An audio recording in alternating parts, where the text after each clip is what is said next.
Thank you so much, Connie. Hello. It was brilliant to hear about your background, your connection to music, how it helped connect you to your culture and your heritage, and of course your passion for sustainability. There is so much to dive into today, but across the conference, I'd say our audience have heard largely from others working in the music education sector directly, other colleagues, but I think it would be really valuable for them to hear the perspective of a parent, actually. So I'd love to start by diving into that. As a parent, what would you like to see from the music education sector in terms of raising awareness and building a better future for our future generation? I think one important thing that is sort of a bit overlooked is tapping into children's natural ability for music and their natural ear. So, for instance, one of my children, he never thought to join choir. He never thought to take up an instrument. You know, we asked him, but he's kind of quite introverted and quite shy and sort of doesn't ever want to do anything, any clubs. You know, we literally have to force him. He's the one that we forced into piano now. But when it came to secondary school, in our borough, there's actually an academy of 4 schools that are very, very into music and musical learning, and they do a musical aptitude test.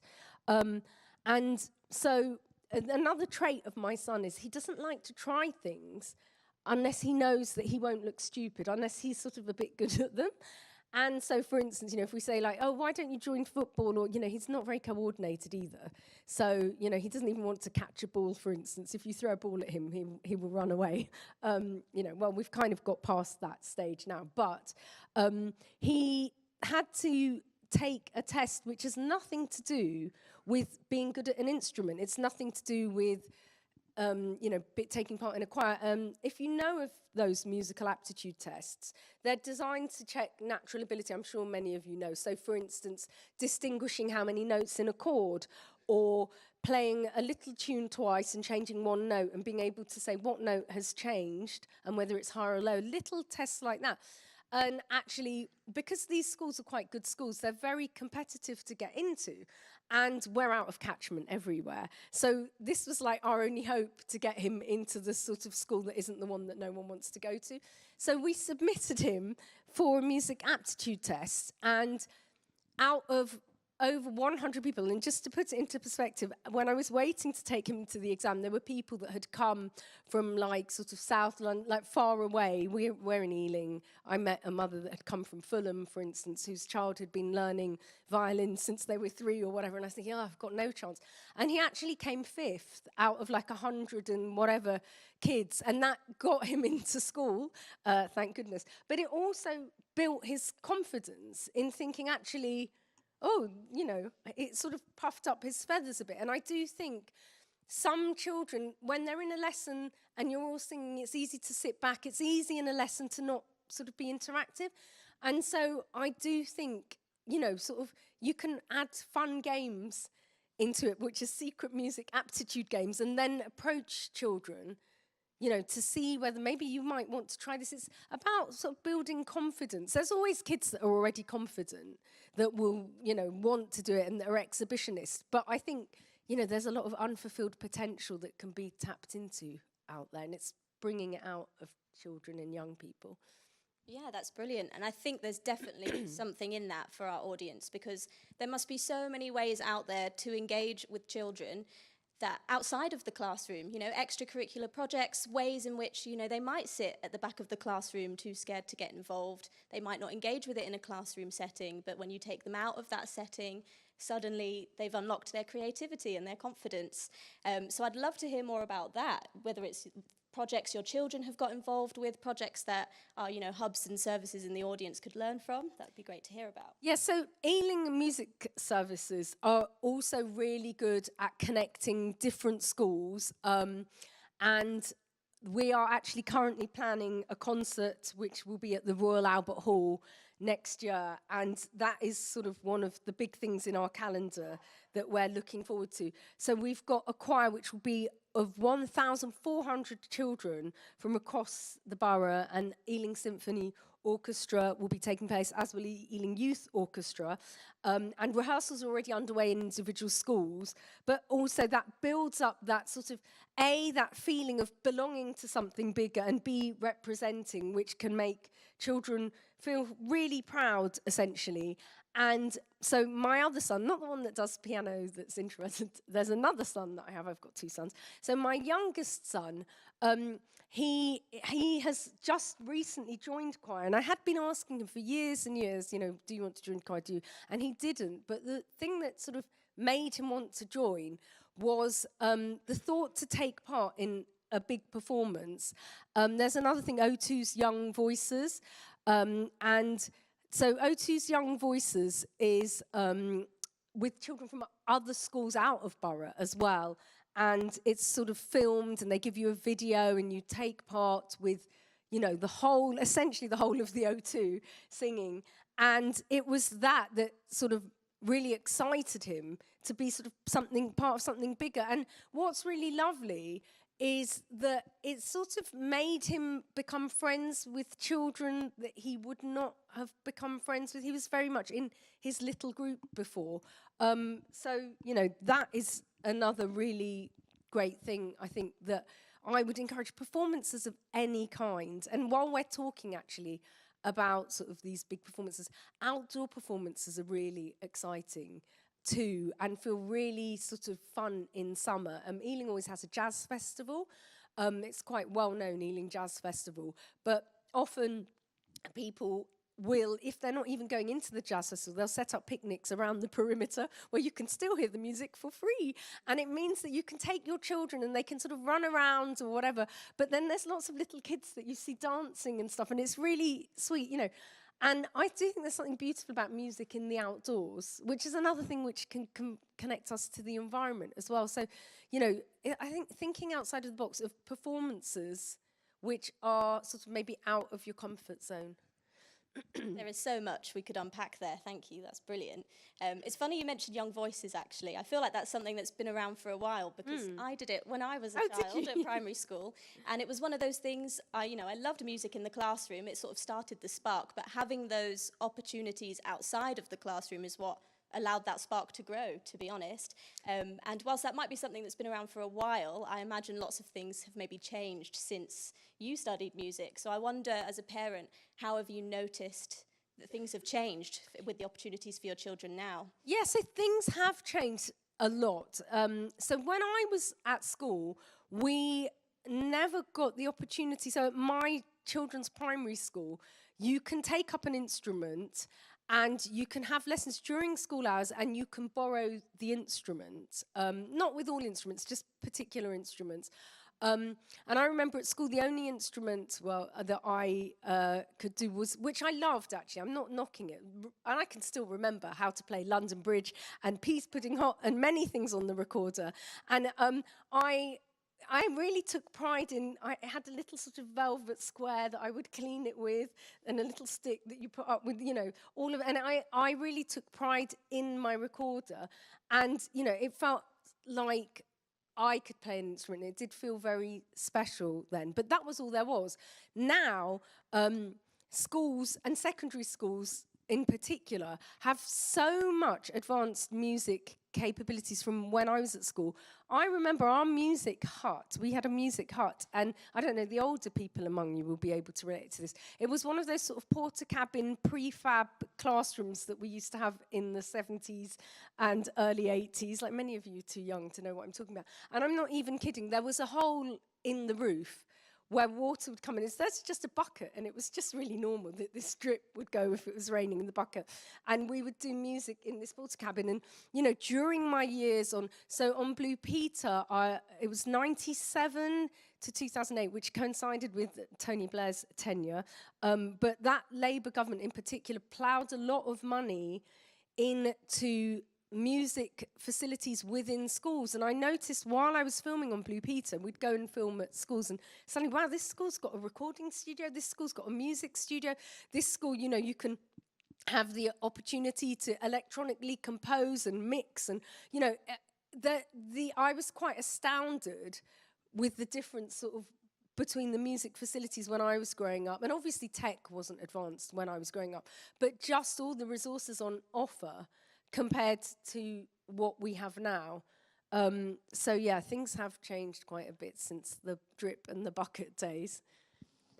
And hopefully that's great for our audience to hear, because they all work so hard, and sometimes it can be hard to see those wins along the way, right? Yeah, so yeah, it's yeah, nice yeah, to look yeah. back and see how far we've come. You did touch a little bit in your opening speech on the fact that you're a champion for Ealing Music Service. Could you tell us a little bit more about the work that you do with them? Yeah, so with Ealing Music Services, for instance, I will compare and judge any in-borough sort of musical concerts. For instance, we had one this year called Ealing to Broadway, which was really good fun, and it featured music from like some of the best musicals of all time, and there were 450 pupils taking part from 11 different primary and secondary schools across Borough. And what was brilliant about that is musicals are sort of known to everyone, more or less. And it was such a sort of oh yes, nostalgia, and people like, I would say the whole audience got involved by the end of the session. I don't know how many of you love your musicals here, but you don't need to be musical to love a musical, I can tell you that.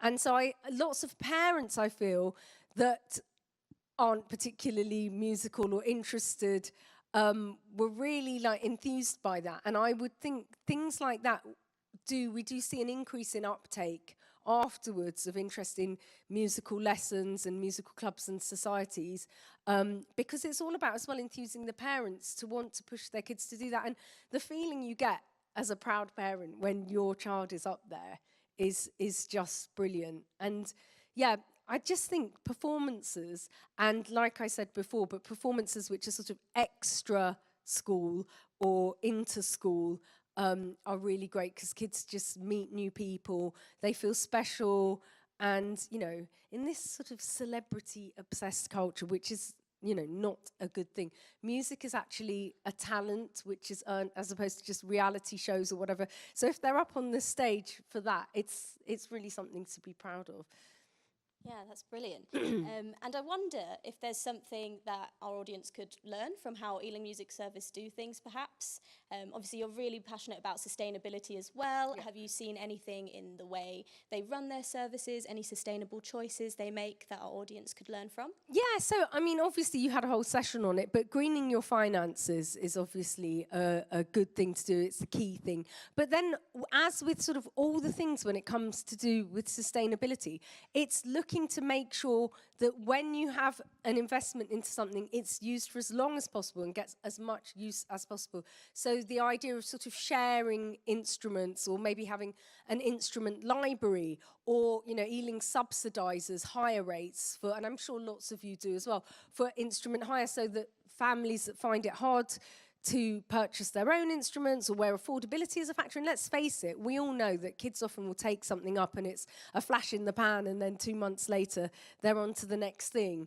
And so, buying a cello or something is not always a practical thing to do. So it's sort of thinking along the lines of everything that we would in our everyday lives when it comes to sort of environment conservation, responsibility and sustainability, encouraging people to walk to music practices, maybe not photocopying reams and reams of sort of paper and handing out music willy-nilly. Can you invest in, and it might not be practical once again, but lots of the music lessons we see now, children actually have tablets with their music on, which, again, you have to weigh up the pros and cons. I'm not saying it's necessarily the solution, but ways to make sure that anything that you're investing in is like a wise investment and a long-standing investment. That's, I believe, as sort of consumers and as families, it's really, really, and households rather than families, households, it's just really, really important to make sure any purchases you make are responsible and wise and have longevity.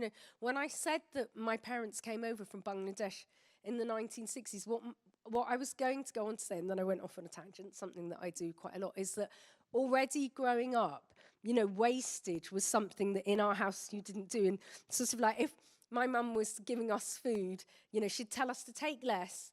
And then if we wanted more, put more on our plate, but don't scrape anything off into the bin, because where she comes from, that's a meal for someone. And it's having that mentality that, wastage isn't just to do with the environment. It's to do with being responsible and not being sort of extravagant and lavish and sort of too self-indulgent and narcissistic. It's really important that people actually don't just think that everything is so easy and disposable, and it's harder and harder in modern day living when everything is sort of tap and touch, click and collect, QR codes, Amazon, Uber, whatever, to do that. So it's just sort of making sure that all your decisions when it comes to purchasing, investment, when it comes to organizing, strategizing, are taking environmental factors into consideration. Yeah, absolutely. Taking accountability and responsibility, whether at an individual level or an organizational level. As a Blue Peter host, you were an educator to the entire nation for a long time, which probably seems like quite a bit of responsibility. Perhaps You've turned out well. Yes, you were my Blue Peter host, actually. So thank you for the surrogate parenting. What? So no, Amy said, I grew up with you, and I'm always like, but we're the same age. And then I realised, no, I'm old, and I just delude myself always into thinking that I'm in my 20s when I'm not. But anyway, sorry, carry on. Not at all. But yeah, that kind of role obviously comes with quite a bit of responsibility. Yeah. But I wonder what you think the environmental responsibility is for all educators, whether that role is in the public eye or not.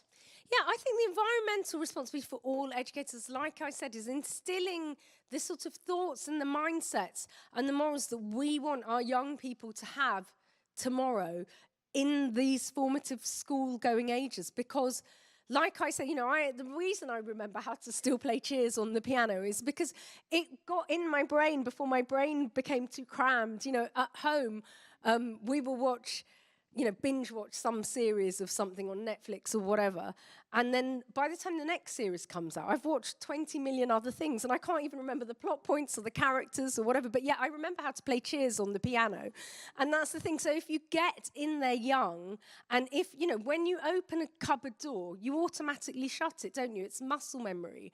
And we need that muscle memory to be within our children for when it comes to things like, I don't know, throwing something away in the appropriate bin, or, making sure you don't waste whatever it is you're using.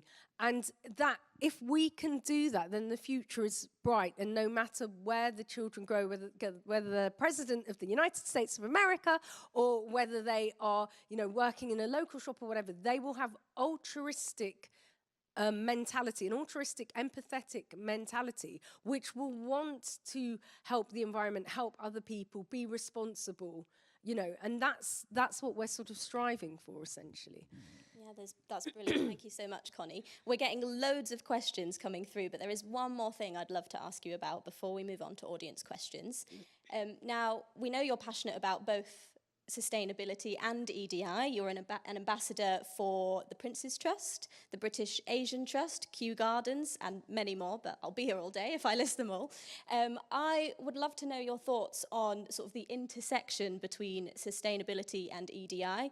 I wonder how we can foster a more inclusive, accessible learning environment for everyone, all children and young people, by also encouraging those sustainable values from an early age. Yes, so diversity is really, really quite interconnected in my eyes with sustainability. And it goes back to the thing of what I said to you. My parents came from an immigrant background. And so, when they brought me up to not waste anything, it was their background that influenced me to do that. And everybody new brings something else to the table. So like I touched upon before, when we had our heritage music day at the school, it introduced children that might not have heard certain types of music to sort of think, oh yeah, I really like this, or to dance to it, or whatever, and it makes it sort of, it makes it part of the masses as opposed to minority status. So when I was growing up, I do remember listening to the radio. I was in the with my parents, and the radio was on, and a woman's voice came on the radio, and I thought, oh, I didn't realise women are on the radio. I was very young, you know. And the thing is, the first time you think it, you think, oh, I thought only men were on the radio. I've never heard a woman's voice on the radio. And then the next time, you're like, oh, it's a woman again. And then it takes 3 hits, and then something becomes sort of normalised. So, you know, what I was saying of my parents coming from a different background, the diversity or the mentality that they put within me is something that I now instill within my children or my friends or whatever. I haven't, for instance, I'm quite sort of, I hesitate to say anti-consumerist, but like I said, because of my thoughts on sustainability and so on and so forth, I haven't grown for 20 years, but I haven't bought new clothes in 20 years because I've got enough clothes from all those years of working on Blue Peter or whatever. And I'm like, if one person, you know, my motto is probably not, don't take this the wrong ways, but bring standards down. And I think what's happening now is people see sort of, oh, this fashion model wearing this and that, and oh, my clothes aren't good enough, people will judge me and blah, blah, blah, blah. And if, you know, if I wear something and my jumper's a bit bally or whatever, but then at least I'm reusing that jumper, then maybe someone else will think, oh, well, it's okay to wear my bally jumper when I'm with her because she won't judge me or whatever. And if we can proliferate that so that people don't, and I'm not saying let's all go around looking insanely scruffy. I'm just saying we'd be practical with this, but I'm saying we don't need to keep consuming and getting more and more and more and more of things that we don't need. That's only for us to inflate our own egos. That's only for us to get the hit of someone saying, oh, I like your new X and X, such and such. And you think, oh, wow, they complimented me. I'm going to buy 20 more new such and suches, and then I'll get more compliments. And the thing is, it never ends. You get the iPhone 1000, and then the 2000 comes out, the 3000, the 4000, whatever, and you're always trying to get the next and next and next. And there's, you know, you can never be at the top. There'll always be someone younger that comes along, someone better looking, someone richer, the new iPhone, you know. And even if you are at the top, there's only one way to go, and that's down. And the high brings an equal and opposite low. So it's kind of better to sort of be on a nice plateau, actually be in the middle. And if you're in the middle, you can reach out that way and bring people together. But people, I think, are happiest in the middle. And so I'm not saying let's go around looking insanely scruffy, and I'm not saying let's go around looking like a fashion model, but if you can sort of be in the middle, it's kind of a good place to be. Yeah, and there's something in that. Sometimes the small actions can have a big impact if they're daily actions, things like reusing your clothes instead of buying new ones. And I do think back to when we started our Talk Into Action campaign. That's about EDI and music education. And then it seemed like a really colossal, daunting task, you know. But now, a few years later, I think it's very much embedded into all the work we do at Music Mark and for many of the members here. Not to say it's a completed task, it never would be, but it's become much more integrated into everything that we do. And I really hope that we can get to that point with sustainability in music education as well.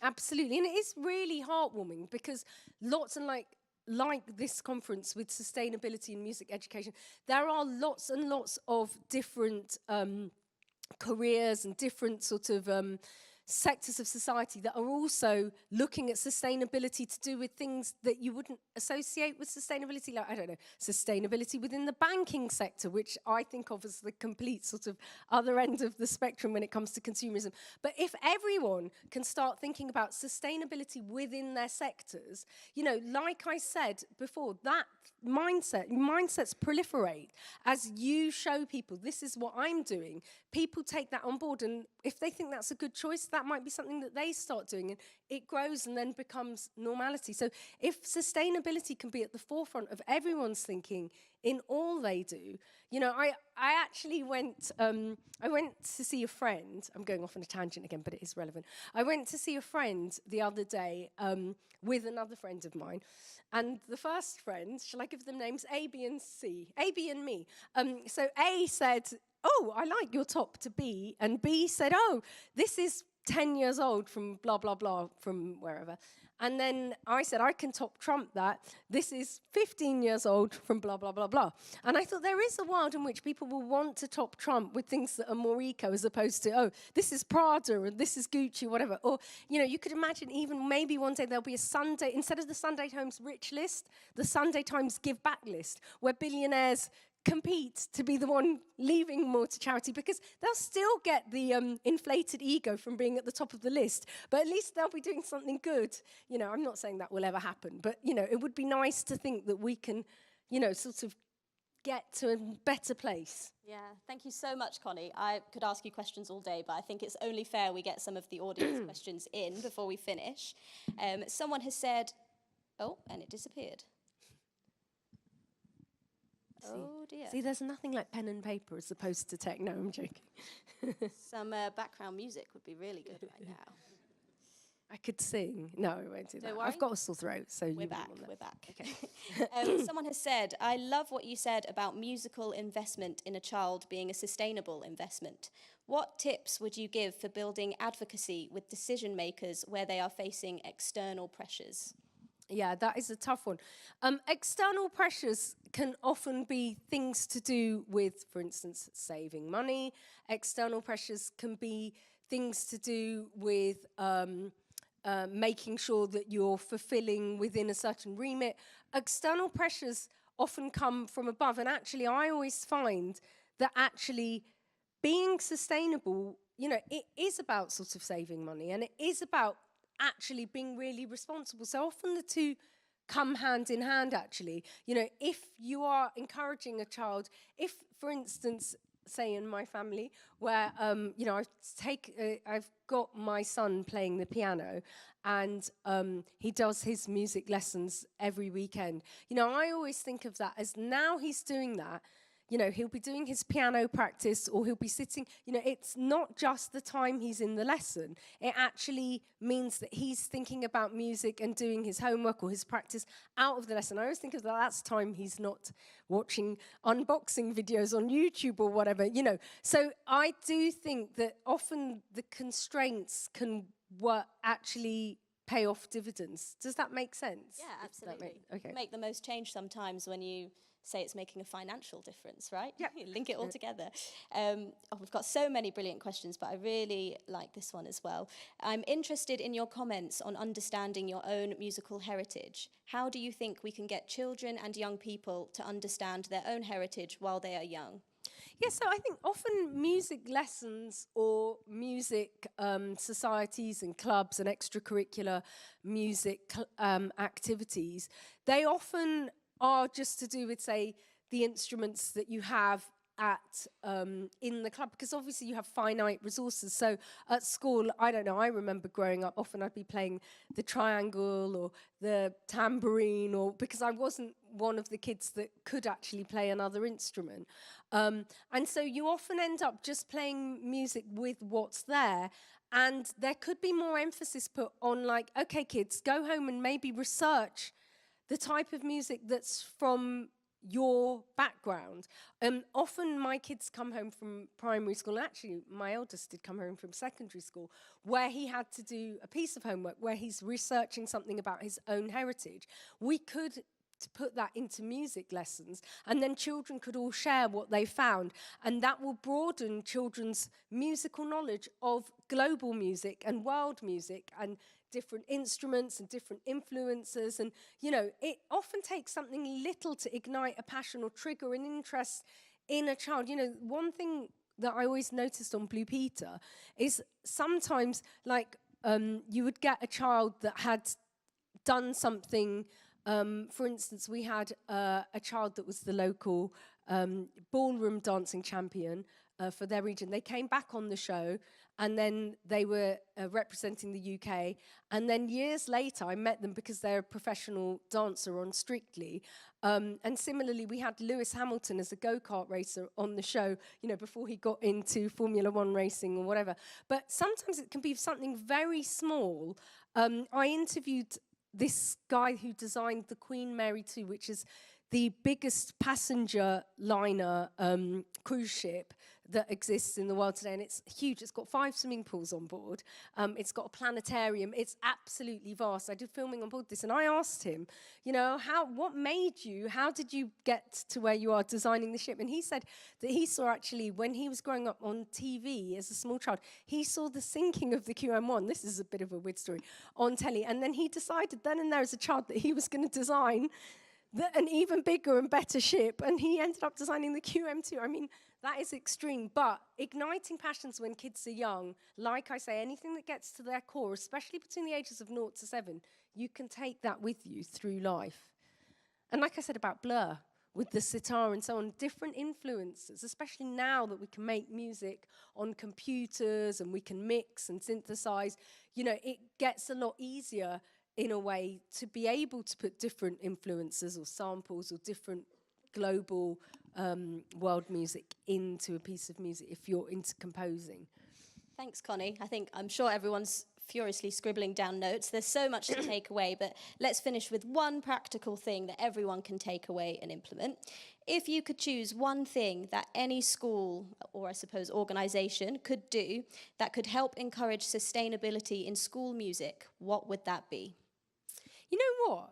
There is, so we had this, it was actually a young people's initiative that I did, not in the school, but this would work outside of school. I was doing a sort of a holiday club session thing, and the children had been set the task of making a musical instrument, but through I do a lot of STEM work to encourage children into science background. So they had, and this is secondary school children, they had sort of gone home and engineered, you know, with a box and a rubber bands or with a bottle or whatever, their own musical instruments.